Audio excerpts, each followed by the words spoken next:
perdre un être cher est un sentiment que je ne souhaite à personne. La douleur vous ronge et vous restez incapable face à la situation. Mon frère était la seule personne qui m'est restée. Lorsqu'il est mort, j'avais l'impression que tout autour de moi s'effondrait.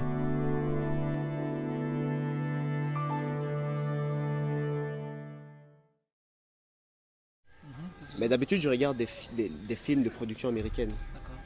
Alors, un temps, j'ai commencé à m'intéresser à des films d'auteur.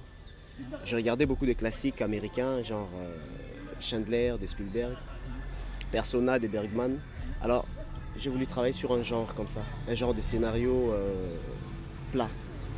Le réalisateur m'a vu dans le casting d'un autre film. Alors quand je suis venue, j'ai lu le script et j'ai aimé. Ah, et c'était pareil pour toi, Yannick? Non, chez moi, c'est pas pareil.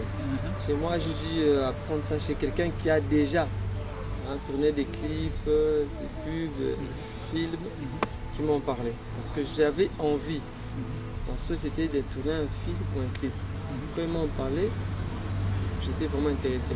Je suis venu me présenter et ça s'est bien passé. Et comme j'étais en quête d'un nouveau film, j'ai rencontré le réalisateur. Il m'a proposé un petit rôle que je démontrais devant lui. En fait, je fais une démo devant lui. Et voilà, c'est parti. Il a trouvé que le rôle était approprié à ma façon. Et puis voilà, je fais avec. Action! Mais qu'est-ce qui s'est passé? Dieu.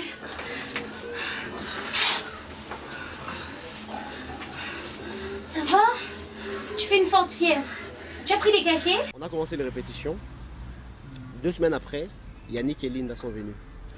Mais de toute façon, ils ont pris leur personnage. C'est vraiment ça qui a été extraordinaire pour moi.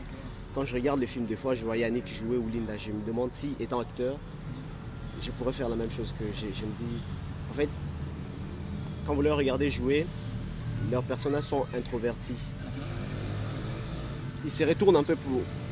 Ils se renferment vers eux-mêmes. Quand ils jouent, ils n'ont pas trop d'expressions faciales, de mouvements corporels et tout. Ils jouent, on dirait qu'ils jouent avec leur cœur. C'est pas vraiment avec leur corps. Et puis c'est ce que j'aime.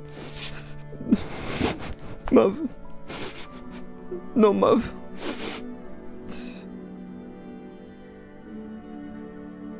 Mon frère est mort et je suis resté toute la nuit avec son corps. Le jour suivant, je suis encore resté avec lui et ça commence à putréfier. Je suis allé voir les agents communautaires de la Croix-Rouge et ils l'ont enterré. Je suis désolée pour toi. Et votre famille? Toute ma famille vit à la province à Kisangani. Mon père et ma mère sont morts pendant la guerre des 6 jours entre Rwanda et Ouganda. Plus de 10 000 autres ont péri. Ma soeur, mon oncle et d'autres dont je ne m'en souviens plus. Et comment vous êtes arrivé à Kinshasa alors? C'était bien, mais compliqué. D'accord, tu nous en parles un peu? Bon, c'était bien parce que le réalisateur était quelqu'un de compréhensif. Tu vois, il savait parler avec ses acteurs. Ça qui était beaucoup plus un peu difficile, c'était incarner maintenant le personnage tel que lui le voulait. Parce que nous, on pouvait lire tu vois, le scénario, mais on n'interprétait pas bien le personnage. Mais ce qui était difficile, c'était que l'incarnation du personnage comme lui le voulait au fait. C'est ça qui était un peu difficile. C'est quand le personnage, tu vois, film. le film était... les personnages qu'on tentait d'incarner, c'était des gens qui avaient trop de problèmes dans leur cœur, tu vois, et dans la tête. Alors c'était tellement difficile d'incarner ça, donc il fallait qu'il soit là. Il fallait qu'il intervienne. Et puis c'est pas facile d'incarner le personnage comme une autre personne le veut.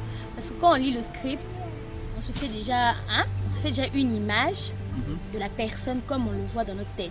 Okay. Mais le faire comme le veut une autre personne, ça prend du temps et puis il faut se comprendre. Linda, le premier jour on s'est vu, je lui ai parlé du scénario, elle est rentrée avec. Le deuxième jour, elle est venue et elle jouait déjà, j'étais pas obligé de tout dire, elle jouait déjà bien son rôle. Et Yannick, il avait retenu le scénario, on s'est vu, on a parlé, et le lendemain, il avait retenu le scénario. Je me suis dit, ils sont magiciens ou... Donc c'était vraiment, on a une très bonne relation. Avec Ramsès, on dormait avec les films, on se réveillait avec les films. On travaillait tout le temps, on se voyait trop. Et quand il a joué, j'ai juste regardé, on a dit action après. Je me suis assuré de bien jouer le rôle et puis à la fin c'était des remerciements par-ci par-là. Moi ce que je veux, c'est d'avoir le moyen de faire un film. Un très bon film. Et tu verras que le monde entier va parler de nous. Mais tu n'as même pas fait d'école de cinéma. Comment veux-tu tourner un film pendant que tu n'as même pas fait d'école de cinéma? Écoute, là c'est dans le sang. Tous ces grands cinéastes que tu connais n'ont pas forcément fait d'école de cinéma. Orson Welles, Steven Spielberg, Quentin Tarantino, John Ford et je ne sais qui d'autre. Déjà avant de tomber malade avec son frère, c'était déjà genre, tu vois, je rêve de réaliser un film et tout. Il tenait toujours à citer tous ces grands réalisateurs, ces grands noms du cinéma, Spielberg et tout. Ouais, moi je trouvais que c'était magique. Hélène, c'est une femme, elle a des problèmes d'abord, des problèmes affectifs dans sa famille. Et elle a beaucoup d'argent qu'elle a hérité de son père. Et à partir de cet argent-là, elle a créé une ONG. Mais en voyant Hélène, vous allez penser qu'elle a tout pour elle, elle a une belle vie. Mais au fond, c'est une personne qui traverse des épreuves très difficiles. Alors en aidant les gens, c'est une façon pour elle de se déstresser de sa vie. Parce qu'elle a peur de rentrer dans une maison vide. Alors elle passe tout son temps à aider les gens.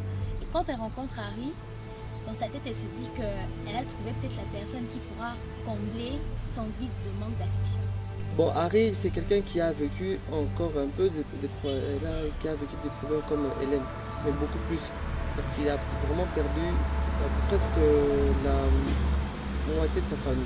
Alors c'est quelqu'un qui a des souvenirs, très mauvais souvenirs dans sa tête, dans son cœur, qui n'a même plus le courage de vivre. Tout ce qu'il préfère, c'est abandonner cette vie. C'est de mourir. Donc, il n'y a même plus besoin de vivre ni de connaître quelqu'un d'autre. Parce que Hélène, c'est vrai, Hélène est venue, elle a été prête à tout donner. Mais tout ce qu'il lui voulait, c'était de laisser sa vie, de perdre sa vie, de mourir, le jeu de son frère, sa famille, son oncle, tout ça. Donc c'était un peu ça. C'est pour cela, c'était vraiment très difficile ce jour-là.